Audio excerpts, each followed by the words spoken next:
ዓለም በአጭር ጊዜ ውስጥ ከቀኝ ወደ ግራ ዘመመች። ወዳጅ የሆነው ስጋት ሆነ። ከላይ የነበረው ከታች ተገለበጠ።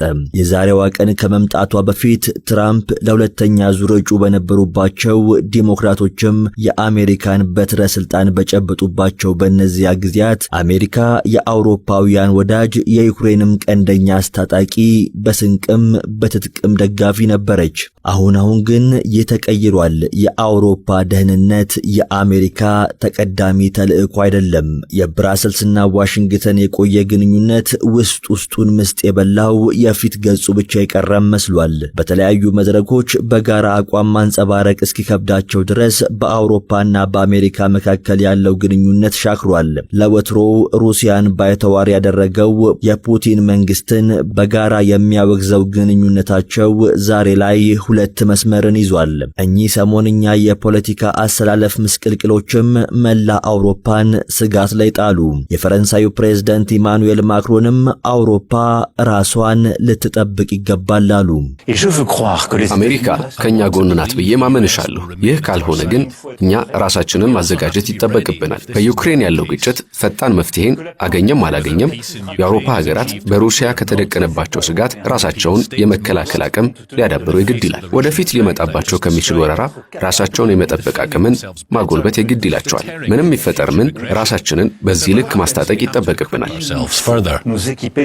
የፈረንሳዩ ፕሬዝዳንት ኢማኑኤል ማክሮን ሙሉ ቃል በአጭር ሲሸበብ እንዲህ የሚል ነው።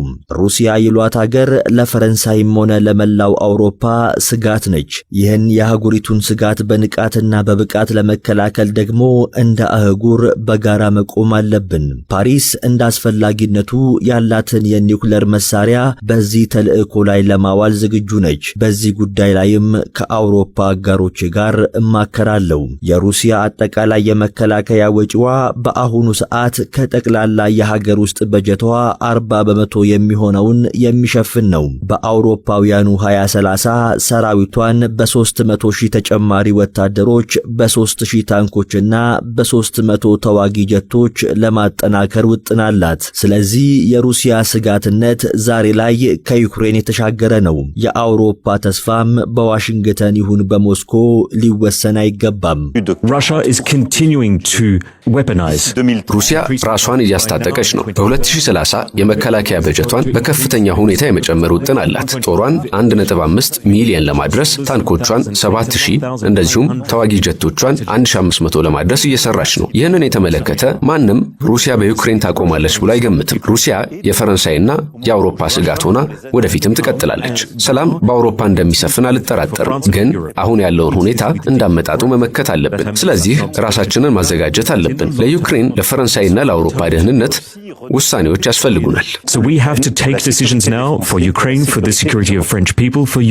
መረጃዎች እንደሚጠቁሙት ፈረንሳይ በአውሮፓ ህብረት ውስጥ ከሚገኙ ሀገራት ብቸኛዋ የኒውክሌር መሳሪያ የታጠቀች ሀገር ናት። በምስራቅ አውሮፓው ጦርነትም ከዩክሬን ጎን ተሰልፋ በርካታ ድጋፎችን ስታደርግ ቆይታለች። ጦርነቱ ከተጀመረበት የአውሮፓውያኑ የካቲት 24 2022 ጀምሮ እስከ ታህሳስ 31 2023 ያለውን ብንመለከት ከ3.8 ቢሊዮን ዩሮ በላይ ገንዘብ ለኬፍ ደግፋለች። ከዚህ በዘለለ 10,000 ይጠጋሉ ለሚባሉ የዩክሬን ወታደሮች የተለያዩ ወታደራዊ ስልጠናዎችን ስታቀርብ ነበር።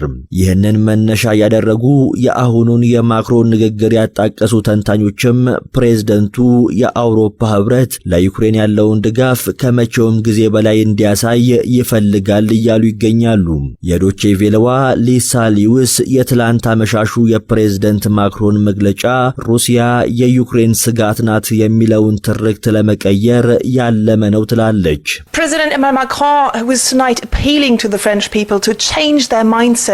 የፕሬዝዳንት ማክሮን ንግግር ፈረንሳውያንን እንዲሁም የተቀረው ህዝብ ራሽያ የዩክሬን ስጋት ነች የሚለውን ትርክት ቀይሮ የአውሮፓ ስጋት አድርጎ የሚያቀርብ ነው። ራሽያ የዩክሬን ብቻ ሳይሆን የመላው አውሮፓና ፈረንሳይ ስጋት መሆኗን በንግግራቸው ጠቅሰዋል። ይህንንም ስለሚፈልጉ ያሳብቃል። ሁሉም የአውሮፓ ሀገራት ከዩክሬን ጎን እንዲሰለፉ የማድረግ ፍላጎት እንዳላቸውም ይጠቁማል።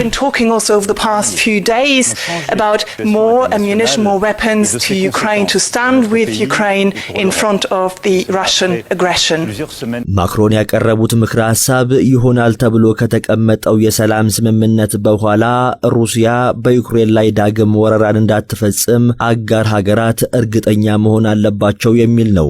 ማለትም ለዩክሬን ጦር የረጅም ጊዜ ድጋፍ ማድረግ አልያም የአውሮፓ ኃይሎችን በኪየቭ ማሰማራት ያስፈልጋል። ይህ ሐሳብ ታዲያ የፈረንሳዩ ፕሬዝደንት ብቻ አይደለም፣ የአውሮፓ ህብረት ኮሚሽን ጭምር መሆኑን ዶቼ ቬለ ዘግቧል። እንደ ዘገባው ከሆነ የህብረቱ ኮሚሽን ኮሚሽነር ኡርሱላ ቮንደር ላይን የአውሮፓን ጦር ለማጠናከር የ800 ቢሊዮን ዩሮ ዕቅድ ይፋ አድርገዋል። ነፃና ሉዓላዊ ዩክሬንን እንዲሁም ደህንነቷ የተጠበቀን አውሮፓን እውን ማድረግ በእኛው እጅ ላይ ነውም ብለዋል። በእነዚህ ሁለት የአውሮፓ አበይት ጉዳዮች ላይም ለመምከር ህብረቱ ልዩ ባለው ጉባኤው በዛሬው ዕለት ይሰበሰባል። ይሁንና ምክክሩ የዩክሬንን እጅግ አሳሳቢ ፍላጎቶች ይሞላል ተብሎ አይጠበቅም። ይልቁኑ የአውሮፓን ደህንነት በአውሮፓ ሀብት እንዴት መጠበቅ ይቻላል፣ በዋሽንግተን ጥላ ስር ለዓመታት የከረመውን የብራሰልስ ደህንነት ከጥገኝነት እንዴት ማጽዳት ይቻላል የሚሉ ሐሳቦች የልዩ ጉባኤው አስኳል እንደሚሆኑም ተነግሯል። ኢማኑኤል ማክሮን አስታወቁ። ፕሬዝዳንቱ የሩሲያ ወታደራዊ አቅም እየጎለበተ ባለበት በዚህ ሰዓት ፈረንሳይ አህጉሪቱን ለመጠበቅ አስፈላጊውን ስራ ትሰራለችም ነው ያሉት። ሰለሞን ይታየው ተጨማሪውን አዘጋጅቷል። የዶናልድ ትራምፕ ወደ አሜሪካ የስልጣን መንበር መምጣት በዓለም ዙሪያ ለበርካታ ጉዳዮች ለውጥ ምክንያት ሆኗል። ጦር ሊማዘዙ ነው፣ ሶስተኛውን የዓለም ጦርነት ሊቀሰቅሱት ነው ተብለው ለግራና ቀኝ ኃይሎች ስጋትን ፈጥረው የነበሩት ዋሽንግተንና ሞስኮም ጠረጴዛን ስበው ስለ ሰላም ሰባኪ ቀዳሚዎቹ ሀገራት ሆነዋል በትራምፕ የአስተዳደር ዘመን። በዚህ ሁሉ መካከል ግን አሜሪካም ፊት አዙራብናለች። የነበረን ነገር ግንኙነት ሁሉም በአዲሱ የዋሽንግተን የአስተዳደር ጊዜ ውሃ ተቸልሶበታል ያሉት አውሮፓውያን በበኩላቸው አዲስ አማራጭ መንገድ መፈለጋቸውን ተያይዘውታል። ብራሰልስ ላይ የአህጉሪቱ መሪዎች ደጋግመው መክረዋል። ኪየቭን እስኪበቃት የቀጠቀጠችው ሞስኮም ነገም ለኛ አትመለስም፣ ከወዲሁ እጃችንን ማደርጀት ማፈርጠም ይገባናል ሲሉም የተለያዩ አቅጣጫዎችን አስቀምጠዋል። ብዙ ጉዳዩን አሜሪካ ላይ ጥገኛ ያደረገው የሰሜን አትላንቲክ ጦር ቃል ኪዳን ድርጅትን የሚተካ አዲስ ህብረትን ከመመስረት ጀምሮም ሌሎች አውሮፓን ከዚህ ምጥ ያወጣሉ ያሏቸውን ጉዳዮች አንስተው መክረው ዘክረዋልም። ዛሬም ከወደ ፓሪስ የተሰማው ጉዳይ ይህ ነው። የፈረንሳይ መንግስት ያለውን የኒውክሌር አቅም ለአጋሮቹ ጥበቃና ደህንነት ዋስትናን ለመስጠት በሚያስችለው ሂደት ላይ ከመሪዎቹ ጋር ለመምከር መወሰኑን የሚያትት ነው። ያስፈሪው የጦር መሳሪያ የኒውክሌር ጦር ባለቤት የሆኑት ፈረንሳዮች የአውሮፓ ህብረት አጋሮቻቸውን በዚህ ጥላ ስር ለማሳረፍ ስለመወሰናቸውም ነው የሀገሪቱ ፕሬዝዳንት ኢማኑኤል ማክሮን የተናገሩት። ማክሮን ይናገራሉ። ሩሲያ ወታደራዊ ስጋትነቷ እየጨመረ በመጣበት በዚህ ሰዓት አውሮፓ ለደህንነቷ ዋስትና ከዋሽንግተን ብቻ መጠበቅ የማይታሰብ ነገር ነው። እናም ያለንን የደህንነት መከታም ዘመናትን ሰላም እንድንሆን ያደረገንን ከአጋሮቻችን ጋር በጋራ ለመጠቀም የጋራ ከለላ ለማድረግ መስራት ግድ ይለናልም ሲሉ ማውራታቸውን ነው ፍራንስ 24 በዘገባው ያመለከተው። ማክሮን በንግግራቸው ሩሲያም ለፈረንሳይም ሆነ ለአውሮፓ አህጉር ትልቁ የደህንነት ስጋት ነው ሲሉም ፈርጀዋል። ለዚህም ነው ከአጋሮቻችን ጋር በኒውክሌር ጦር መሳሪያ አጠቃቀም ላይ ንግግር ለማድረግ የወሰንነው ሲሉም ነው የተደመጡት። ባለፈው የጀርመን ምርጫ አሸናፊ የሆኑት ፍሬዴሪክ መርዝ ከቀናት በፊት ከፓሪስ ጋር በኒውክሌር አጠቃቀምና መሰል ጉዳዮች ላይ ንግግር ማድረግ እንደሚገባ ጥሪ ማቅረባቸውን ተከትሎ ነው ማክሮን ይህንን ምላሽ የሰጡት።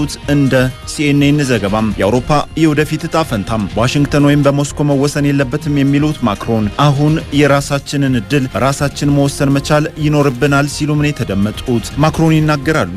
ሩሲያ አሁን 40% የሚሆነውን በጀት ለወታደራዊ ወጪ የምታውል ሲሆን በ2030 ሰራዊቷን በ300,000 ተጨማሪ ወታደሮች፣ 3,000 ታንኮችና 300 ተዋጊ ጦር አውሮፕላኖች ለማዘመን ለማደርጀት እቅድ ይዛለች። ታዲያም በዚህ አካሄድ የዛሬዋ ሩሲያ በዩክሬን ትቆማለች ብሎ ማን ያምናል? ለዛ ነው የፓሪስን የኒውክሌር ቁልፎች ለአጋሮቻችን ጥበቃም እንዲሆን እንቅስቃሴ ጀመርነው ሲሉም ለሩሲያ ዩክሬን የሰላም ሂደት መረጋገጥ የተጀመሩ ስራዎች ተጠናክረው መቀጠል አለባቸው። ይሁን እንጂም በዩክሬን ላይ ዳግም ወረራ እንደማይኖር ማረጋገጥ ያስፈልጋል ያሉት ማክሮን የአውሮፓ ሀገራትም ከሰላም ስምምነቱ ቀጥሎ ለአካባቢው ደህንነት ሲባል የሰላም ዘብ ዋስትና ሆነው ኪየቭ ይገባሉ ሲሉም ነው አጽንኦት የሰጡት። ከአዲሱ የትራምፕ አስተዳደር በኋላም በተለያዩ ዘርፎች ከዋሽንግተን መንግስት ጋር የግንኙነት መረቡ እየላላ የመጣው የአውሮፓ ህብረት ከንግድ ጀምሮ በጸጥታ ጉዳዮች የገባበት መካረር አሁንም እንደቀጠለ ነው።